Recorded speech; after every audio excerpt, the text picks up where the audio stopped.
అది 1974 యుగాండాలోని కాబక ప్యాలెస్. ఒక పేద దేశం, అందులో ఈ విలాసవంతమైన కోట. ఇందులో దాదాపు 3 లక్షల మంది అతి భయంకరంగా చంపబడ్డారు. ఇందులో మీరు ఎక్కడ చూసినా మానవ అస్థిపంజరాలు, రక్తం లేదా ప్రజలు పడ్డ చిత్రహింసలకు గుర్తులు ఈ కోట గోడలపై ఇప్పటికీ మీకు కనిపిస్తూ ఉంటాయి. ఈ గోడల మధ్య ఇడి అమీన్ తన 4వ భార్యను ఓ టేబుల్పై పడుకోబెట్టి ఆమె చేతులు నరికి కాళ్ళు నరికి చేతుల స్థానంలో పెట్టి కుట్లు వేశాడు. ఈ వ్యక్తి చనిపోయిన శవాలతో గంటల తరబడి మాట్లాడేవాడు, వాటితో సమయాన్ని గడిపేవాడు, చివరకు ఆ శవాలతో పడుకునేవాడు కూడా. ఇడి అమీన్ ఇంత క్రూరమైన వ్యక్తి అయినప్పటికీ ప్రజలు అతన్ని యుగాండాకు ప్రెసిడెంట్గా ఎన్నుకున్నారు. అక్కడున్న ప్రజలు కూడా అతన్ని చాలా ప్రేమించేవారు. కానీ ఇన్ని లక్షల మంది ప్రాణాలు తీసినా కానీ, ఇంత భయంకరమైన స్వభావం ఉన్నా కానీ అతన్ని ప్రజలు ఎందుకు ప్రేమించేవారు? ఈ వీడియోలో తెలుసుకుందాం. వీడియో చాలా ఇంట్రెస్టింగ్గా అలాగే స్కేరీగా ఉంటుంది, కాబట్టి ఎక్కడ కూడా స్కిప్ చేయకుండా చివరి వరకు చూడండి. So now let's get started. ఈ స్టోరీ 1924 నుండి 1925 మధ్య మొదలైంది. యుగాండా యొక్క నార్త్ వెస్ట్ ప్రాంతంలో ఓ చిన్న కకువా ట్రైబ్లో ఇడి అమీన్ పుట్టాడు. ఆ సమయంలో మిగతా అన్ని దేశాలలాగే యుగాండా కూడా బ్రిటిష్ పెడుతున్న హింస అలాగే బానిసత్వం కింద నలిగిపోతూ ఉండేది. ఈ కకువా ట్రైబ్ ప్రజలు చాలా ప్రమాదకరమైన వారు. వీళ్ళు ప్రకృతితో చాలా దగ్గరగా ఉండేవారు మరియు వారి సాంప్రదాయంలో భాగంగా తరచూ వీరు జంతువులను, మనుషులను బలిస్తూ ఉండేవారు. ఇదంతా చూస్తూ పెరిగాడు ఇడి అమీన్. అందుకోసమే ఇతనికి ఓ మనిషిని చంపి రక్తం తాగడం చాలా కామన్ విషయం. అతని చిన్నతనంలోనే అతని తల్లిదండ్రులు విడిపోయారు మరియు అతని అమ్మగారు అతన్ని తనతో పాటు యుగాండాలోని ఓ సిటీకి తీసుకెళ్లింది. వాళ్ళు చాలా పేదవారు కావడంతో ఆమె తన కొడుకు చదువును కొనసాగించలేకపోయింది. అతను 4వ తరగతిలోనే తన చదువు ఆపేయాల్సి వచ్చింది మరియు ఇల్లు గడవడానికి చిన్న చిన్న పనులు చేయడం మొదలుపెట్టాడు. అయితే అతనికి 20-21 సంవత్సరాల వయసు రాగానే అతను బ్రిటిష్ ఆర్మీలో జాయిన్ అయ్యాడు మరియు అసిస్టెంట్ కుక్గా పనిచేయడం మొదలుపెట్టాడు. ఒక చదువు రాని అలాగే లోకల్ యుగాండా లాంగ్వేజ్ వచ్చిన 6 అడుగుల 4 అంగుళాలున్న అతన్ని ఎలాగైనా తమ కంట్రోల్లో పెట్టుకుని వాడుకోవాలని బ్రిటిష్ వాళ్ళు అనుకున్నారు. వాళ్లకు చెప్పింది చెప్పినట్టు చేసే ఓ ఒబీడియంట్ సోల్జర్ అవసరం చాలా ఉంది మరియు దీనికి ఇడి అమీన్ సరిగ్గా సెట్ అయ్యాడు. అతనికి boxing, swimming, military and rugby యొక్క ట్రైనింగ్ ఇచ్చారు. ఆఫ్రికాను తమ కంట్రోల్లో ఉంచుకోవడానికి అతన్ని ఓ పావుగా వాడుకోవడం మొదలుపెట్టారు. ఇడి అమీన్ కూడా బ్రిటిష్ వారికి ఎంత నమ్మకస్తుడయ్యాడంటే బ్రిటిష్ వారి కోసం తన సొంత ప్రజలను చంపడం మొదలుపెట్టాడు. 1952 నుండి 1960 వరకు సాగిన మావో రివోల్ట్లో ఇడి అమీన్ బ్రిటిష్ వారి తరపున కెనియా అండ్ సొమాలియాతో యుద్ధం చేశాడు.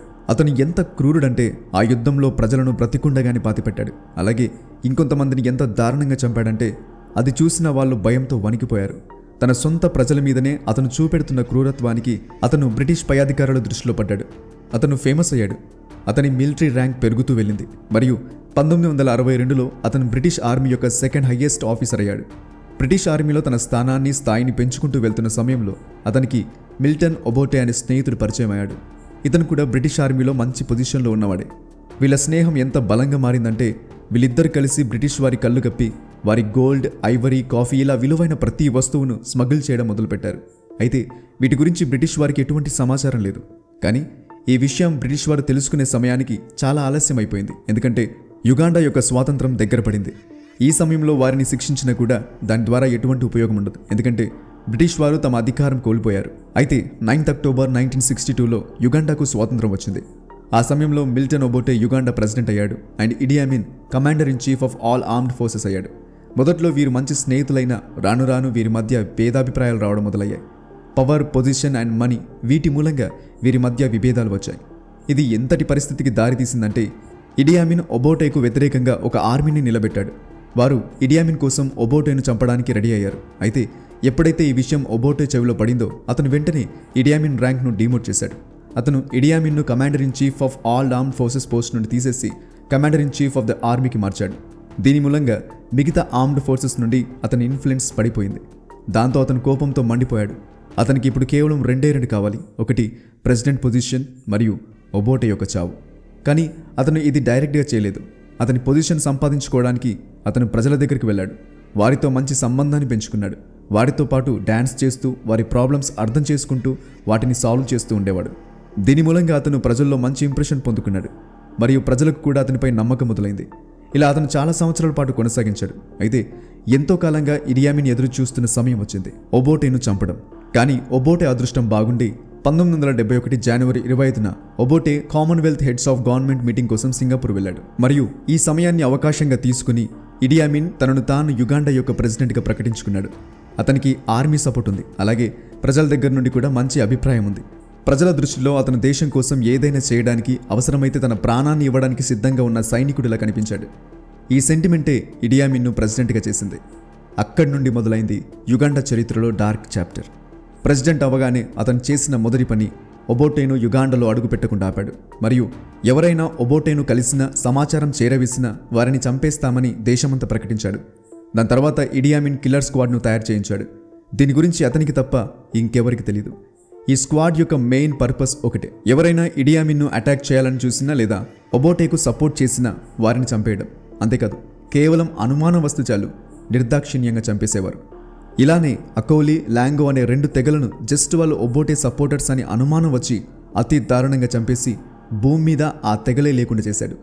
వీటన్నిటి మధ్య మతిపోగొట్టే ఇంకో సంఘటన జరిగింది. 1972లో ఇడి అమీన్కు ఒక కల వచ్చింది. ఆ కలలో అల్లా ఏషియన్ ప్రజలను యుగాండా నుండి పంపించేయమని చెప్పాడంట. అతనికి నిజంగానే ఆ కల వచ్చిందో లేదా యుగాండా ప్రజలను నమ్మించడానికి అలా చెప్పాడో అతనికి మాత్రమే తెలియాలి. అతను తర్వాతి రోజు ప్రజలతో తన కల గురించి చెప్పాడు. ఆ కాలంలో యుగాండాలో ఉన్న ఏషియన్స్లో ఎక్కువ మంది ఇండియాకు చెందిన ట్రేడర్స్ అండ్ బిజినెస్ మెన్ ఉన్నారు. ఆ టైంలో దాదాపు 60% యుగాండా ఎకానమీ వీరిపైన ఆధారపడి ఉండేది. కాబట్టి ఇడి అమీన్ భయపడి వీళ్ళెక్కడ తమను పరిపాలిస్తారో అన్న భయంతో ఇలా చేసుంటాడు. దీంతో యుగాండన్ ఆర్మీ అక్కడున్న ఏషియన్స్ యొక్క ప్రాపర్టీస్ అన్ని సీజ్ చేయడం మొదలుపెట్టింది. ఎవరైతే యుగాండా విడిచిపెట్టి వెళ్ళలేదో వారిని ఇడి అమీన్ యొక్క కాన్సంట్రేషన్ క్యాంప్స్లో పెట్టి చిత్రహింసలు పెట్టేవారు. అంతేకాదు, వారిని నరికి ముసళ్లకు ఆహారంగా వేసేవారు. ఇంకొంతమందినైతే ప్రాణాలతోనే వేసేసేవారు. దాదాపుగా 3000 మందిని అతను ముసళ్లకు ఆహారంగా వేశాడంట. మెల్లిమెల్లిగా ఇది జెనోసైడ్గా మారింది. ఏషియన్స్ని అలాగే యుగాండాలోని చిన్న చిన్న తెగ ప్రజలని టార్చర్ చేయడం మొదలుపెట్టాడు. ప్రజలు సరిగ్గా టార్చర్ అవుతున్నారా లేదా అని చూడ్డానికి అతను అతని సొంత ప్యాలెస్ కాంపౌండ్లో 5 చేంబర్లను నిర్మించాడు. ఆ చేంబర్స్లో ఎటువంటి కిటికీలు కానీ వెంటిలేషన్ కానీ ఉండేది కాదు. బయట నుండి గాలి కూడా లోనికి రాదు. మరియు ఈ చేంబర్స్ యొక్క డోర్స్కి కరెంట్ సప్లై ఉండేది. ఎవరైనా దాన్ని ముట్టుకుంటే అక్కడే షాక్ కొట్టి చనిపోయేవారు. ప్రజల కళ్ళకు గంతలు కట్టి ఈ చేంబర్స్కి తీసుకొచ్చేవారు. లోపల ప్రజలు ఎంత నరకాన్ని అనుభవిస్తున్నా, ఎంత అరుస్తున్నా అతను డోర్ తీసేవాడు కాదు. లోపల నుండి సౌండ్స్ ఆగిపోయినప్పుడు మాత్రమే ఆ ద్వారాలు తెరిచేవారు. మరియు ఆ డెడ్ బాడీస్ అన్నిటినీ ముసళ్లకు ఆహారంగా వేసేవారు. చాలాసార్లు అతను ఆ చేంబర్లోకి నీళ్లు వదిలేవాడు. తర్వాత కరెంట్ సప్లై ఇచ్చేవాడు. దాంతో లోపలున్న అందరు కరెంట్ షాక్ తగిలి ప్రాణాలు విడిచేవారు. అతను హిట్లర్ యొక్క అతిపెద్ద సపోర్టర్ అని కూడా అంటారు. హిట్లర్ యూదుల పట్ల అలా ప్రవర్తిస్తే నేనెందుకు వీరి పట్ల చేయకూడదు అని అతను చాలాసార్లు అనేవాడు. అందుకోసమే చాలాసార్లు అతను ఈ చేంబర్స్ను గ్యాస్ చేంబర్స్గా మార్చేవాడు. హిట్లర్ లాగే ప్రజలను లోపల బంధించి విషపూరితమైన గ్యాస్ను ఆ గదుల్లోకి రిలీజ్ చేసేవాడు. ఈ చేంబర్లలో అతను దాదాపు 5 లక్షల మందిని చంపాడు అంటుంటారు. చాలాసార్లు అతను ఈ చేంబర్స్లో చనిపోయిన వారి శవాలను తన రూమ్కి తీసుకెళ్లి గంటల తరబడి వాటితో గడిపేవాడు. వాటితో మాట్లాడేవాడు. అలాగే వాటితో పడుకునేవాడు కూడా. అతని రూమ్లోకి ఎవ్వరికీ అనుమతి ఉండేది కాదు. అసలు లోపల అతను ఏం చేస్తున్నాడో ఎవరికి తెలిసేదే కాదు. అయితే ఆ రూమ్ యొక్క సీక్రెట్ ఎప్పుడు బయటపడిందంటే అతని 5వ భార్య ఆ రూమ్ డోర్ను ఓపెన్ చేసినప్పుడు ఆమె చూసింది ఆమె జీవితంలో ఎప్పటికీ మర్చిపోయే అవకాశమే లేదు. ఆమె ఆ రూమ్స్లో 2 పెద్ద ఫ్రీజర్లలో 2 నరికేసిన తలలను చూసింది. మరియు ఆ రూమ్స్లో ఉన్న శవాల అవయవాలు కనిపించలేదు. కొన్ని శవాల పెదవులు, ముక్కు, లివర్ మరియు ప్రైవేట్ పార్ట్స్ కనిపించలేదు. ఇడి అమీన్ ఇంతటి రాక్షసుడని అప్పటి వరకు ఎవరికి తెలియదు. అప్పటి వరకు కూడా అతను the man of the people గానే ఉండేవాడు. కానీ మెల్లిమెల్లిగా ఈ వార్త ప్రజల వద్దకు చేరింది. ప్రజలకు అతని అసలైన రూపం అర్థమైంది. అతను ఓ ఇంటర్వ్యూలో మనిషి మాంసం చిరుతపులి మాంసం కంటే ఉప్పగా ఉంటుందని చెప్పాడు.